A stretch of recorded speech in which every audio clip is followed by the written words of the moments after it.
Hello everyone, it's Kristen for Tutoring Tuesday. So sorry I'm a little bit late, but I wanted to pop on tonight and talk about regrouping, specifically with subtraction, and how to really help your kids or even students that really have a difficult time understanding what's happening in this process of subtraction, especially when you don't have enough in each place value. The cool thing about tonight is I'm going to teach you exactly why we teach certain things in first grade that will then help you in second grade, and then will help you in third grade, and eventually come fourth grade, you're going to see where all of that connects in order to be successful in the standard algorithm. And I want to be very specific in this. It is not that we don't want to teach the standard algorithm, it's that we want to build conceptual understanding of what the standard algorithm means. So for those people that just jump right to the algorithm because they think it's easier, it might seem easier, but the whole process of what we're doing is just procedural, and the students truly don't understand what they're doing.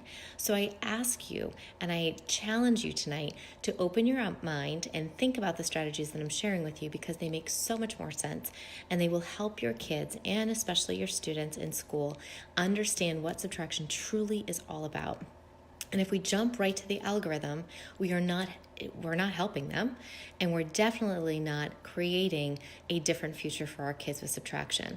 I don't know about you, but oftentimes when I subtract, even to this day, I sometimes oh my gosh, I need a pencil and paper.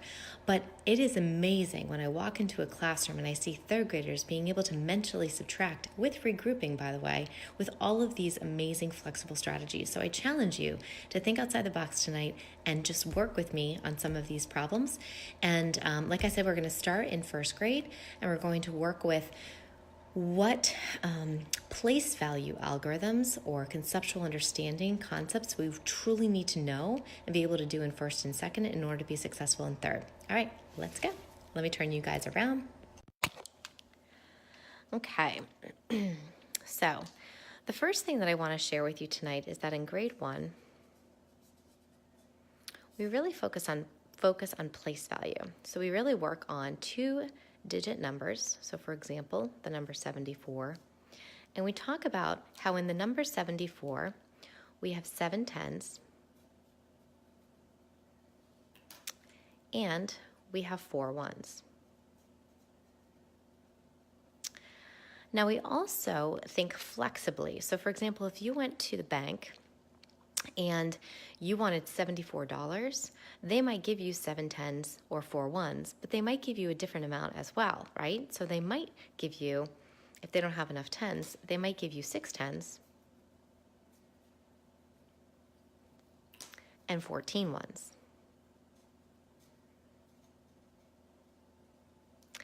And this is where we really want our kids to see how 6 tens and 14 ones is exactly the same thing as 7 tens and 4 ones.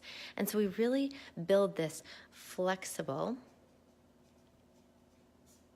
understanding of place value. And for those that think that we should just teach 74 as just 7 tens and 4 ones, we're really serving or providing our students with a disservice, because we really need them to see that this is 6 tens, 14 ones. It's also, my green is dying, so please work with me, 5 tens and 24 ones. And then all of a sudden students start seeing patterns, right? So this is where you would get a $50 bill and maybe 24 ones, or a combination of a 50, a 20, and 4 ones. So kids start seeing this flexible nature, and this is so crucially important. So I'm not going to use green for tens tonight because that is dying. All right, so this is where we start developing that true understanding of subtraction, or place value rather, to help with subtraction. So that is in grade 1. Okay, so that's really our focus. Grade 1, the only type of subtraction they do is where they have a group, for example, 74, and they take a group of 10 away from that, and it's just a multiple of 10. So truly, we're just looking at the place value of tens with this, and there's no regrouping necessary when it comes to subtraction in grade 1. However, where this really supports students' understanding and learning comes in, you guessed it, grade 2. Okay. So let's see this in action. Let's truly see where this comes to play when we are in grade 2. So let's start with 74. Let's do 74. And we're going to take away 28. So what we do is we work with students to think flexibly about numbers, obviously, and really focus on the place value. So with 74, we have 7 tens and 4 ones. So there's our tens and there's our ones. And in the comments below, I will put our place value block so that you guys can see what we actually do to build this. But this is what we call representation, and it's a visual model. Okay, so I'm going to build 74. So there's 7 tens and 4 ones. I use X's for ones just so that I can clearly see them, because sometimes if you just do dots, you get lost in the dots. And then I'm going to take away 2 tens, so that's easy for me to do. 2 tens are taken away, and now I need to take 8 ones away. The students then see that there are not enough ones to take away. So they also know that 10 ones live in a 10, so they're going to bring it over. And I sometimes encourage my students to do this in a different color so they can see the regrouping process occurring. So they have 10 tens. And now I can take my 8 ones away. So there was 4 here, 4 more. And now I count it up. 10, 20, 30, 40. And 1, 2, 3, 4, 5, and 6. So therefore, my solution to this problem is 4 tens, 6 ones, otherwise known as 46. Now, from there, what we really encourage students to do is see the connection between that flexibility. Remember what we said about 74? We said 74 has 7 tens and 4 ones, but it also has 6 tens and 14 ones. As you saw here, we brought that 10 over, and we were left with 1, 2, 3, 4, 5, 6 tens, okay? So we really want to make sure that we're making that connection of what we're doing physically in models to then in a place value algorithm. So here is my problem again, 74. We're taking away 28. And remember, we are focusing on place value. So in 74, we have 7 tens, otherwise known as 70, and 4 ones. In 28, we have 2 tens and 8 ones. All right. So now, what students will start slowly but surely seeing, hopefully, is that they cannot cannot subtract 8 from 4. There's not enough ones here. So that's when they start renaming. They know 70 can be 60, or otherwise known as 6 tens, and 14 ones. Now I can subtract 14 and 8, which is 6, and 6 and 20, the difference is 40. And that's where the 46 comes from. Now, for all of you guys that just want to jump to the algorithm, I just want to challenge you. We don't avoid teaching place value understanding in that regrouping process or making that new 10, but what we need to do is we need to make sure that they see that the number 74 is also still living in 60 and 14. What happens is if we just jump to the algorithm, which I'll show you right now, we don't see that. We just see that we don't have enough, we cross this out, we make that a 6, we make this a 14. We see it as 6, or a lot of kids see it as 614. They don't see this as 6 tens and 4 ones. This allows them to see why this works, and this is why this is so important, okay? So we're not there yet. This is 4th grade. Sorry, this is 4th grade. This is 2nd grade.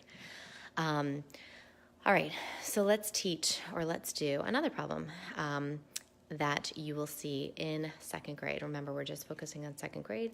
2nd grade works with 2-digit by 2-digit subtraction, and they also work with 3-digit subtraction within 1,000. So let's do a problem like that. I'm gonna actually switch papers so that way you guys can see, and I'll kind of keep this to the side and come back to it in a moment. All right, so we're gonna jump to 3-digit and remember, this is still grade 2. 3-digit, so 464, and we're going to subtract 179. Okay. Once again, just like we did, and I'll bring this back so that you guys can remember, just like we did with the representation and place value understanding, we're going to do the same with a 3-digit number by 3-digit number. So I'm going to draw my hundreds. I put an H for hundreds, T for tens, and O for ones, just for my ease. And I'm going to represent my total amount. So my total amount here is 464, and I'm taking away 179. So I'm going to draw 464. So there's 4 hundreds, there are 6 tens, and 4 ones. Okay, so everyone's with me, 464. And now what I'm going to do is I'm going to take away, looking at the part that I'm taking away, I'm going to take away 100. I'm going to take away 7 tens, and what do you notice? I don't have enough.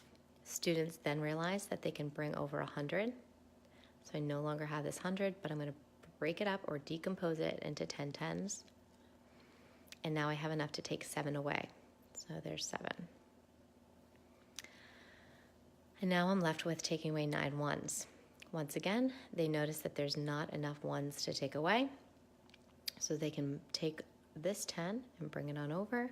And like I said, I really encourage your kids when they are regrouping to, or bringing, place values over to the next to help with subtraction. I really encourage you to use another color so they can see the physical difference. That we started with 4 ones and now we have 14. Likewise, when we regroup, instead of an algorithm, this would become a 14 so that we could subtract 9 away. So now we have enough to take our 9 ones away. I'm just going to do it down here because it's just easier so I don't have to add. Now, you determine what you have left. So you have 2 hundreds. Let's count our tens. 1, 2, 3, 4, 5, 6, 7, 8 tens, which is 80. 1, 2, 3, 4, and 5 ones. So my answer to my subtraction problem of 464 minus 179 is 285. Now remember, just like we did with 2-digit by 2-digit subtraction, we want to also show this process in an abstract form, otherwise known as a place value conceptual understanding that relies on an algorithm that is based off of place value. So let's do that. So I'm going to show you what we just did. This, remember, is a visual model. And we're going to show it with place value understanding, branching into the algorithm. So we have 464, and we're taking away 179. Now remember, way back when in first grade, we started decomposing numbers into what they represented. So 4 tens, 4 ones, otherwise known as 74. In second grade, we really start decomposing 3-digit numbers, so they know this is a 400, this is 6 tens and 4 ones, otherwise known as 400, 6 tens, 60, and 4 ones. And we are subtracting 100, 7 tens, and 9 ones. So now what's going to happen is that your students or your children at home are going to notice that there's not enough to take away, just like they did in the visual model over here and they needed to bring over. They're going to also see it in this algorithm. Now remember, they also know that the number 64 can be renamed as 5 tens and 14 ones. So this, because they don't have enough, they can rename this as 5 tens, or otherwise known as 50, and 14 ones. Now they can subtract 14 and 9, which is 5. They're going to come over to the tens. They realize they don't have enough. Now they also know that 450 can be renamed as 300 and 15 tens. Then they can subtract. So 15 tens minus 7 tens is 8 tens. And then they're left with only 200. So once again, they see 200, 80, and 5. So we really want to make sure that they see where eventually some type of algorithm, which by the way, I just want to reiterate, 464 minus 179, the actual process of borrowing from the 6, making it a 5, making this a 14, subtracting, can't do this, so you borrow. This is eventually taught, but not until grade 4. And the reason being is that we get lost, or our kids get lost in a procedure, and they don't truly understand that when they are actually crossing off the 6 and making it a 5, it's not a 6 and a 5, it's a 60 and a 50. And down here, they start seeing what that actually means. Okay. So let's do another example. But remember, we want to always start with some type of visual model so that way the kids can see the procedure and understand exactly what it is that they are doing. All right, last one. Let's do, and I just want to reiterate, grade 2 subtraction is within 1,000. Okay? Once you get past 1,000, this strategy is no longer efficient. That is why the algorithm comes into play. But until then, when we are subtracting within 1,000 or within 100, still in grade 2, we need to make sure we teach this basis of place value so that way they are successful when it comes to standard algorithm. All right, let's do one last problem. So let's do 964 minus 372. I just want to make sure that I can regroup in 2 different place values. So with this, you can, in fact, have them draw it out. Why in the name did I pick 900? I'm just kidding, kind of. Okay, so let's do that. So we have 900s.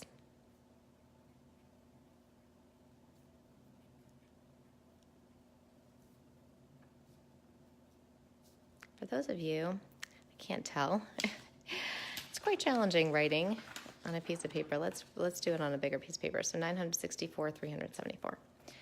964 minus 372. Sorry, it's just really hard to write on the bottom of a paper. All right, so hundreds, tens, ones.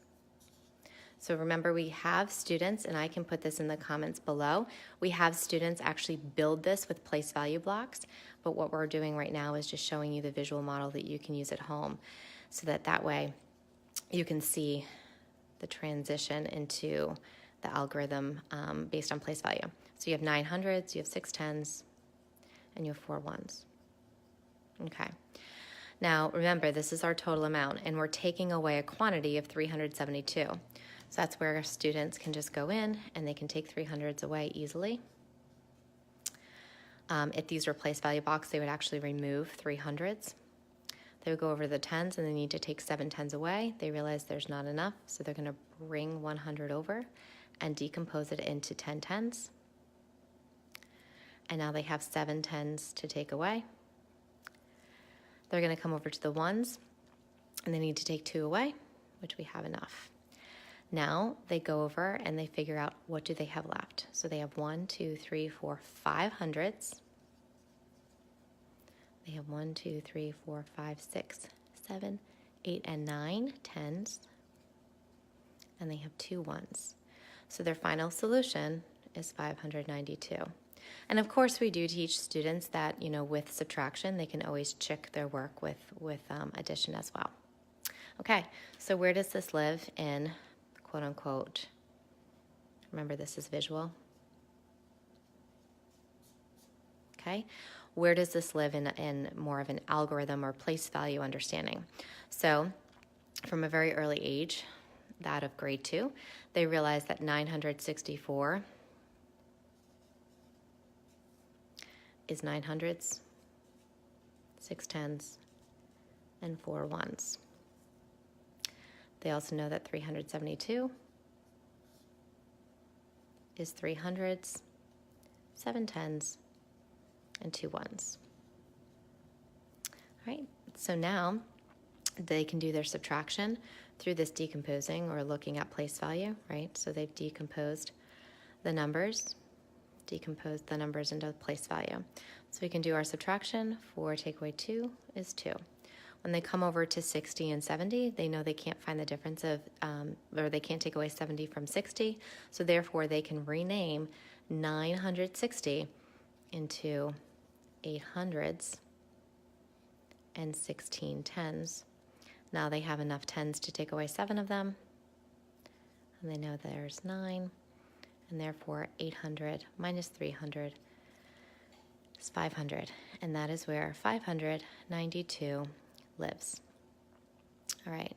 So once again, just to kind of refresh, I just want to make sure that you guys understand the importance of subtraction, especially within 1,000, up until grade 3. So subtraction in 1,000 is introduced in 2, and then it's expected a fluent strategy in grade 3, meaning they are really honing their practice in decomposing and understanding what each value means, so they have an efficient and effective strategy come grade 3. Come grade 4, they then go into the algorithm. So these necessary steps are essential to get our kids to be successful in an efficient algorithm and to be efficient and effective to get an accurate answer. All right, so let me flip you guys back around. All right. So hopefully you found that helpful. And like I said, at any time, if you guys have any questions, just let me know.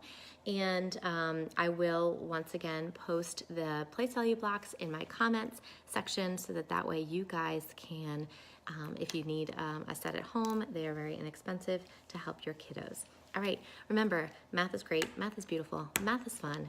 Hopefully this is helpful. Take care. Bye-bye.